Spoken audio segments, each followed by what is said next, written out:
근육의 부피만 줄어들 뿐만 아니라 근육의 이런 기능들도 사실은 떨어지게 되거든요. 그렇다 보니까 보행할 때, 걸을 때 이게 사실은 조금 힘들어지는 경우들이 많습니다. 그래서 느려지거나 혹은 사실 걷다가 쓰러지는 경우도 많은데요. 이렇게 근육이 줄어드는 것을 보통 이제 저희가 근감소증이라고 하는데요. 예전에는 근육이 줄어드는 게 자연스러운 노화의 사실 현상이라고 생각들을 했는데 사실 이게 실제적으로 질병으로 인식을 하고 또 이 문제가 단순히 근육이 빠지는 것이 아니라 사실 여러 가지 문제로 이어질 수 있기 때문에 이 근감소증에 대해서 조금 관심을 가지시고 예방과 치료가 좀 필요한 부분이 있습니다. 저는 그게 좀 궁금해요. 그냥 근력이 저하된 정도와 근감소증으로 인해서 근력 저하된 거 이건 좀 어떻게 구분할 수 있을까요? 네, 단순히 힘이 없다, 내가 좀 예전보다 뭐 활동량이 주는 것 같다, 이걸로만 근력이 떨어졌다 진단을 하고 근감소증이다라고 얘기를 하지는 않습니다. 근감소증에 대한 검사는 세 가지로 나눠서 볼 수 있는데요. 근육량을 봐야 하고요. 그리고 근육의 힘, 즉 근력을 좀 봐야 하고요. 그리고 근육의 기능까지 철저하게 검사를 해서 진단을 하게 됩니다. 근육량은 뭐 잘 아시는 것처럼 여러 가지 엑스레이 검사나 CT나 MRI 등으로 근골격계의 양을 측정하게 되고요. 그리고 근력은 다리의 힘이나 또는 이 손가락에 쥐는 힘, 악력으로 측정을 하게 되고요. 그리고 신체 기능을 평가하는 근기능의 경우는 뭐 400m 보행 속도 검사라든지 6분 동안 보행을 하는 검사라든지 그리고 보행의 속도가 어느 정도 느려지는지 등을 통해서 정확하게 진단하고 검사를 하는 게 필요합니다. 야, 이게 근감소증 그러면 쉽게 그냥 이렇게 팔뚝 딱 했을 때 여기 근육이 옛날에 이만했는데 이렇게 좀 작아졌구나 이런 것만 생각했는데 그게 양뿐만이 아니라 이게 근육이 갖고 있는 근력, 그다음에 이게 움직이는 어떤 운동력 뭐 이런 것까지 다 감안해서 봐야 된다. 이제 이런 말씀이신 거잖아요. 그렇죠? 네, 맞습니다. 근데 그 감안해서 보기가 힘들잖아요. 그때는 우리 국내 한 대학병원 연구팀이 개발한 근감소증 진단 테스트를 해서 자가 진단을 해보시면 되겠는데요. 지금 우리 행복한 아침 식구들은 앞에 자가 진단 표가 있을 겁니다. 네, 이거. 그걸 네. 봐주시고요. 시청자 여러분은 화면을 보면서 한번 봐볼게요. 5개의 문항이고요. 내가 지금 말씀드린 거에 대해서 나는 이걸 이행하는데 전혀 문제가 없다 그러면 0점, 조금 문제가 있는 것 같다 1점, 매우 그렇다면 2점을 주시면 됩니다. 첫 번째는 무게 4.5kg을 들고 나르는 게 어렵다.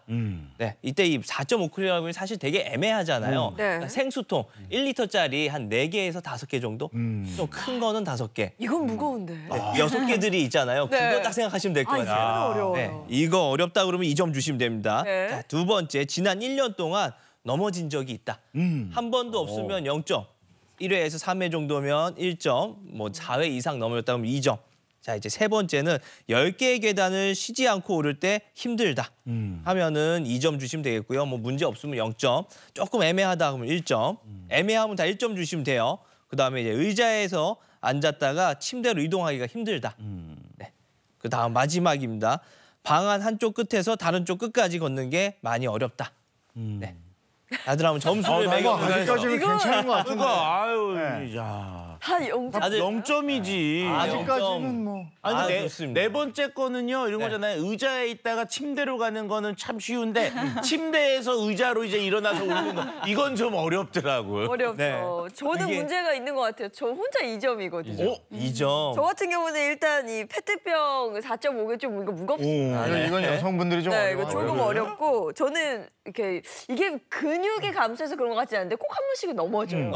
그래서 이것도 1점. 그래서 몇 점 일단 나오셨어요? 네. 몇 점? 저요, 2점. 여기도 여기, 2점이야. 어. 아니, 뭐. 아, 똑같네. 똑같아요? 보여줘보세요. 똑같아요? 똑같아. 아, 근력이랑 1번, 낙상 2번. 부분 1번, 2번. 자, 여성분들이 그거 드는 게 좀 힘들 거예요. 네. 근데 다행인 게 이 10점, 총 10점 만점에 4점 이하 나오셨으면 아직은 안심하셔도 되고요. 여기서 이거 별거 아닌데 사실 이게 4점 이상 나왔다. 그러면 반드시 전문의를 찾아서 빨리 진료를 받고 치료를 하셔야 됩니다. 야. 그런데 근감소증 진단을 받았다. 그러면 치료 방법은 있습니까?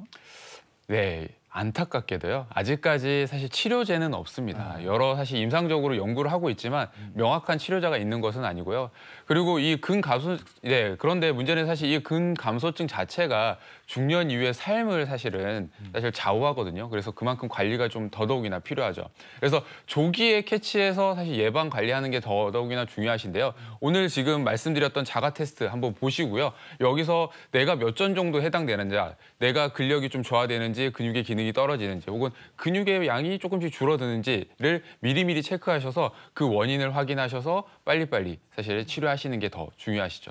그런데 사실 근육이 부족해서 나타나는 증상은 저희가 뭐 다른 테스트를 받을 필요는 없는 것 같아요. 생활 속에서 느낄 수 있거든요. 네. 저희 어머니 같은 경우에는 앉았다가 벌떡 일어나는 게 좀 어렵다고 하셨는데 장훈숙 씨도 일상생활에서 내가 좀 근육이 부족하다 이렇게 느낀 적이 혹시 있으세요?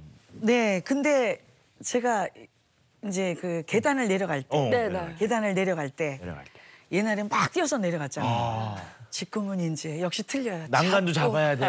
잡고. 잡고. 맞아요. 아니 옆에서 아우. 너무 리액션 심한 거야. 아니 저도 그러거든요. 지금. 왜냐면 잘 막 넘어져가지고. 내려가지 못하고 무릎이 아파. 젊은이들은 막 달려가지고 뛰어서도 내려가죠. 지하철 네. 그거 부러워요, 맞아. 진짜. 아. 항상 조심조심해요. 예, 이렇게 잡고. 이런 차이가 있구나. 아유 참 그런 거 또 그러고요. 또 이제 봤을 때 이 동창들 중에 유달리 좀 이렇게 마른 애들이 있어. 이 마른 애들 같은 경우는 일단 겨울이 오면 그렇게 추워하고 이 날 더워진 여름 있잖아요. 그러면은 먹지 말라 그랬는데 더위를 그렇게 잘 먹어.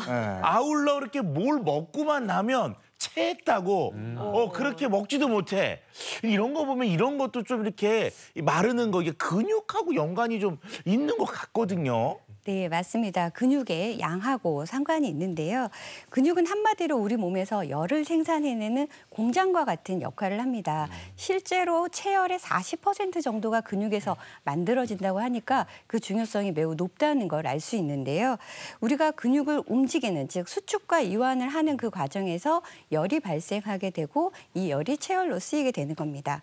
심장에서 혈액을 잘 몸 곳곳으로 보내준다 하더라도 근육이 움직이면서 각각 필요한 곳에 전달해주지 않으면 그것이 잘 쓰이지 않게 되니까 결국에 근육이 줄게 되면 그 혈액을 밀어내는 힘이 같이 감소하게 되고요. 거기에 따라서 혈액순환 장애 그리고 체온도 잘 조절되지가 않고 결국에 전신 질환에 노출될 위험이 높아지게 되는 겁니다. 그러니까 건강하려면 혈액순환이 잘 돼야 되고 이 피가 잘 돌려면 또 근육량도 그 정도 받쳐줘야 되는 건데 그게 안 되면 전신 질환이 생길 수 있다 이런 말씀이시잖아요. 네, 맞습니다. 근육이 줄어들게 되면 당뇨병, 고혈압, 대사질환 같은 여러 가지 대사성 질환의 발생 위험이 2배 이상 높아지게 되고요. 사망 위험도 또한 높아지게 됩니다. 이는 이 근육이 평소 에너지 저장소 역할을 하기 때문인데요. 인체의 에너지원인 포도당이 글리코겐으로 합성이 되면 이 근육에 먼저 저장이 됩니다. 그러고 나서 근육이 줄어들게 되면 이 에너지 비축 능력이 떨어지다 보니까 쉽게 피로해지고 어지러움을 느낄 수 있는 거죠. 또 이 기초대사량이 감소해서 살이 쉽게 찌게 되기도 하고요. 특히 당뇨 환자 같은 경우에 근감소증에 걸리게 되면 혈당의 이 변동폭이 커지고 혈당 조절이 어려워지기 때문에 평소 각별히 관리가 필요합니다. 네, 덧붙여서 설명을 좀 드리자면 저희가 나이가 들게 되면 자연스레 소화 기능이 떨어지잖아요. 그러면 소화 기능이 떨어지면서 이 우리 몸에 있는 영양소들, 우리가 섭취하는 음식으로 통한 이 영양소들의 섭취가 줄어들면서 근육이 또 같이 줄어들 수 있습니다. 우리 몸은 노화와 함께 우리 몸에서 소화되는 여러 가지 소화 분비 효소들이 사실 줄어들게 되는데요. 위산이나 펩신의 양을 보게 되면 사실 60대가 되면 이 위산이나 펩신의 양이 20대 대비 한 3분의 1 정도로 떨어지게 됩니다. 그래서 그만큼 소화 흡수가 잘 안 되는 게 또 우리 몸에서 근육이 줄어드는 이유가 될 수 있고요. 그렇기 때문에 소화가 잘 되는 단백질도 잘 섭취하시는 게 필요하죠.